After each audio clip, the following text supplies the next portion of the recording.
Hello. It's time to talk about the May Basho. And we're not in Kansas anymore. We're in Utah.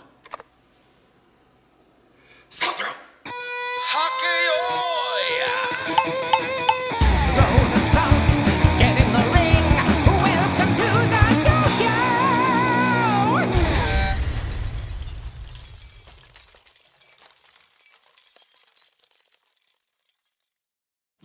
Hello and welcome back to the Dohyo here on Mr. JWags channel, where the topic is always sumo.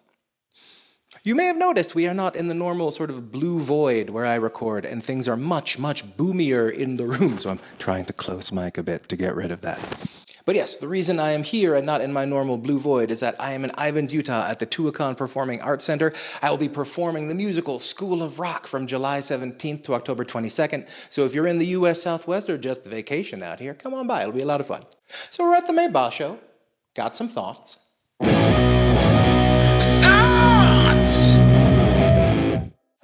Terunofuji wins his second in a row. He is now knocking on the door of his rope, if that is a metaphor I can actually use. So I guess I gotta get this out of the way. JWags was wrong. Yep, I thought Terunofuji was not going to... I thought he was going to make it to day 15, get Kachikoshi, but I thought he was going to have some sort of Ozeki hangover. Nope, he was utterly focused. He dominated most of his matches, and in only one of his losses was he clearly outfought. Like I said a few episodes ago, it looks like we are in the post-Hakuho era, and our new alpha dog is Terunofuji. I'm just going to say he's not healthy, but I'm not going to consider him a larger injury risk than any other Rikishi at this point, just because for the past year and a half or so, he's been really, really solid and very much meteoric in his rise. He hasn't had a Makekoshi since he started his comeback.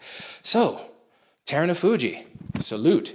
Now, as you know, I thought Takakeisho was going to win this one with a 13-2. He ended up losing the playoff in a 12-3. A lot of the wrong ones I had were close, but not quite on. So I'm not going to give myself those, but yeah, they were a little close. Now, there was a lot of stuff sort of floating around online about Terunofuji and his losses in the mono-e and then the hair pull. My general opinion on that is I really believe that they're trying their best to get the call right. Everything is on camera. I don't think anyone wants to get the reputation of their sport being crooked. Again. And as for the idea that the sumo councils are trying to keep Mongolians down, if they're trying to keep Mongolians down, they're doing a really bad job, because 80% of our last 5 Yokozuna were Mongolian. And we have a great deal of Mongolians still in the upper division today. As I've said before, I think any reluctance to promote Terunofuji to Yokozuna comes from his injury history and the idea that we don't want another Yokozuna now who's going to be taking a lot of tournaments off. We could really use a Yokozuna who shows up for a year in a row. But if Terunofuji comes back with another Yusho or loses the Yusho with 13 or more wins, then we'd have to start saying that starts feeling pretty undeniable to me. So if that starts happening, then we can start having that conversation. But remember, Takanohana took 7 tournament wins, 7 Yusho before he became a Yokozuna. So let's not say we're all just like piling on Terunofuji because he hasn't become a Yokozuna with 4 Yusho.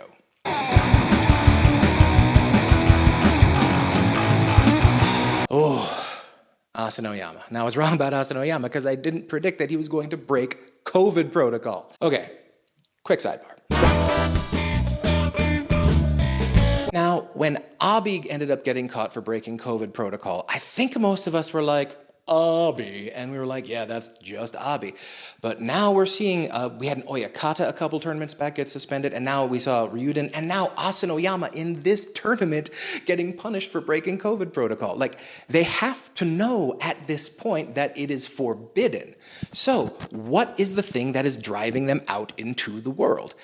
I do not know for a fact, because I'd have no connections to the actual sumo world in Japan, but if sumo is anything like the arts world, I would bet sponsor pressure.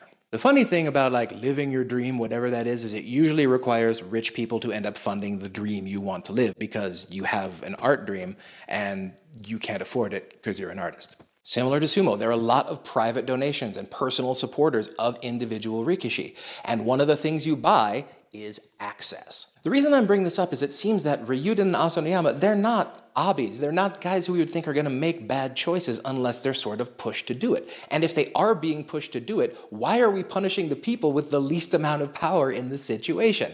All right, because that's the way the world works. But in this case, we really need to start investigating why these people are going out, who's asking them very nicely to do the thing, and what the consequences are if they don't do it. This is a matter of health for everyone, not just Rikishi, especially with the Olympics coming to Tokyo. Asanoyama did in fact change my mind. I think he might be being sort of used as a whipping boy by the JSA and being made an example of, and now we've lost an Ozeki.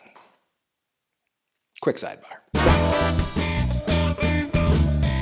So yes, we don't know what Asanoyama's punishment is going to be. It's probably going to be at least a 3-tournament suspension, which would drop him down to probably low Maegashira, high Juryo. Then he's got to try to come all the way back up, see if he has another Ozeki run in him. But this does create a bit of a vacuum at the top of the Banzage.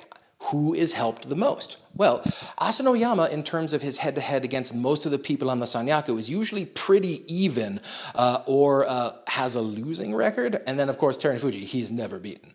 But you have to figure out that the people in the Joy and the Sanyaku are going to have a better chance at getting a win against someone other than Asanoyama. Maybe the ceiling we've been seeing of like 13 wins might be bumping up to 14 in the next tournament. But when it comes to head-to-head records, the guys that are most help are sort of the guys who are in the Joy, mid-Maegashira, who pop up every now and again, who Asanoyama has dominated.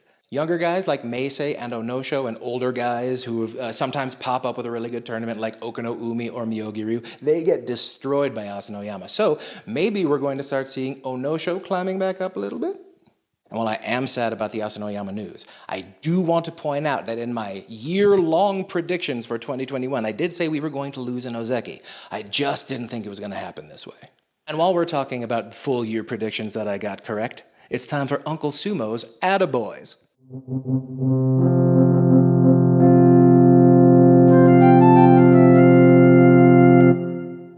The first Attaboys come to 2 wrestlers who I thought were going to make the Sanyaku for their first time this year, and next tournament, they're gonna do it.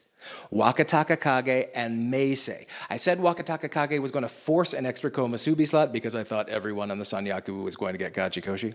Wrong.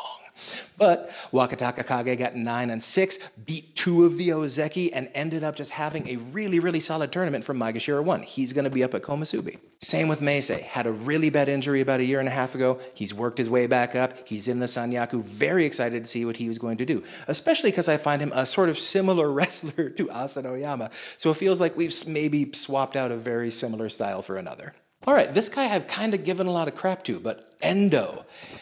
He had an amazing tournament. He ended up being in contention till the very last day. He got 11 wins. It was Endo's best tournament since September 2016. And that was at Maegashira 14, way back near when he made his Makuuchi debut. I think Endo is another person who may be helped by the absence of Asanoyama, and it could help push Endo back up into the Joy and Sanyaku a little more permanently. If he stays healthy, his technique looks great and his balance looks amazing. Endo's got sort of that poor man's Kakuryu style, and as we've seen from the real Kakuryu, that style can age pretty well. So perhaps we will see him back in the Sanyaku and the Joy for the rest of the year. And to the lower divisions, Tokashoryu, 11 and 4 at Maegashira 2. He's coming back up. I have missed his joy. I've missed his sort of like serious nods to his Sukebito before he starts a match. And he's just got great energy, and he was the best Sori in sumo last year, so he'll be back up. And to end the Attaboys, we have 2 wrestlers who were demoted and are working their way back up for different reasons.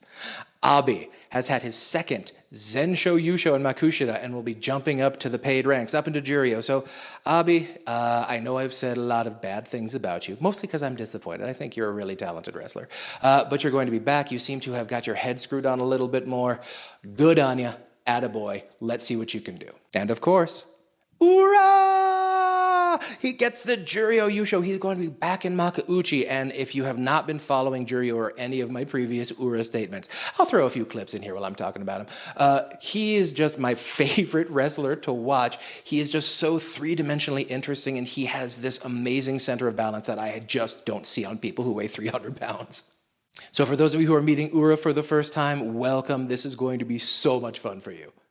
Now, yes, I was wrong about all the Sanyaku getting Kachikoshi, but I do think, short of catastrophic injury, we are going to be seeing pretty much the same people in the Sanyaku and the Joy. Like in the top 12-ish spots are going to be pretty consistent till the end of the year. I don't see anyone in Juryo who's like, number 5 with a bullet, heading to the top of the charts. I thought it was Kota Shoho. Oh, so wrong. And the other reason I say that is because the Maegashira ranks were kind of a mess this tournament. We only had 2 Maegashira get double-digit wins, Endo and Chio Tairyu. Everyone else seems to be just like taking equal amounts of punishment from each other in the middle of the Banzuke. So for someone to bust in the Sanyaku, it's going to be someone like maybe Ichinojo, who's been just like inching his way back up with like 8 or 9 wins every tournament. So maybe we could see him back up there. Hoshoryu had his first time up in the Joy, and he did pretty darn well, even though he got a Maki Koshi. So if he can get a little more weight onto his frame, I would not be surprised if he starts following in his uncle's footsteps a little more. But for the most part, when I look at the mid-Maegashira ranks, I see a lot of older guys who haven't quite aged out of the top division, and a bunch of like sort of pixie guys who are a little too small to really be able to use their gimmicky sumo against the really, really talented top of the division. So yeah, things have settled down a bit in sumo, and that's cool, and it's, a little less fun. And one more sort of shout out of love, a shout out of love to Enho. We miss you. It looks like you got really beat up in this tournament.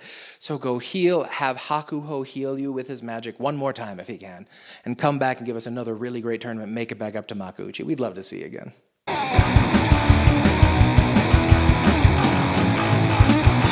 Now for the past 3 or 4 basho, I've been saying each basho, this is going to be the reckoning. This is going to be the thing that sets up the order for the next sort of period of sumo.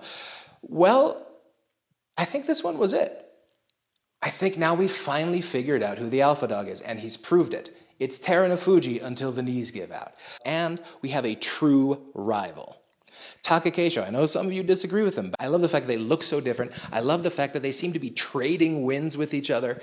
I'm really looking forward to having a true rivalry in sumo at the top of the Banzuke. So yeah, I think for the rest of the year, it's going to be Terunofuji number 1, Takakeisho number 2. And yes, I still think people like Takayasu, Daieisho, they could come up with a Yusho themselves. Obviously, Daieisho just did it. But I'd be willing to bet for the rest of the year, we're going to be seeing Takakeisho and Terunofuji down the stretch.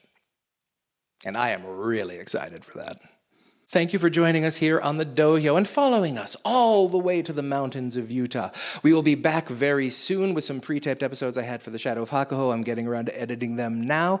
We will have more episodes coming for the future basho, hopefully with Hakuho coming back. It would be amazing. And I hope you join us for that. All right, stay strong, stay safe, stay healthy, and I will see you next time on the Dohyo.